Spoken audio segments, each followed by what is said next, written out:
Kunjungan Raja Arab Saudi beserta rombongannya disambut positif pengusaha pariwisata di Bali. Asosiasi Travel Agent Indonesia atau ASITA Bali meyakini kedatangan Raja Salman bin Abdul Aziz Al Saud mampu mendongkrak pasar wisatawan Timur Tengah. Pulau Bali bersiap menyambut kedatangan Raja Arab Saudi Salman bin Abdul Aziz Al Saud bersama sekitar 1.500 orang rombongannya.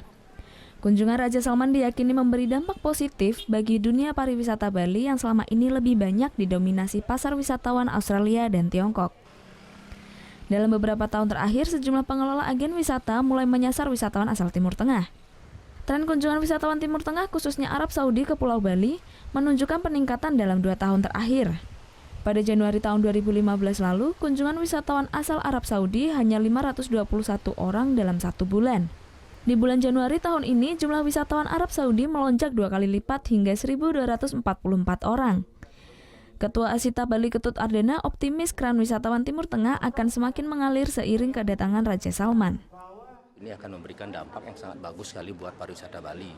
Kan gitu ya, orang terkenal datang ke destinasi terkenal, sudah pasti nanti masyarakatnya di Arab itu semuanya akan terbelalak matanya menonton. Di mana tempat itu? Oh, diketahui itu di Bali. Pasti masyarakat nanti ke depannya juga akan mulai berkeinginan untuk mengunjungi daerah Bali ini sebagai destinasi wisata untuk berlibur mereka. Meski tidak berinvestasi secara khusus di bidang pariwisata Bali, Raja Salman dan 1.500 orang rombongannya diperkirakan menggelontorkan dana hingga ratusan miliar rupiah selama berlibur di sini.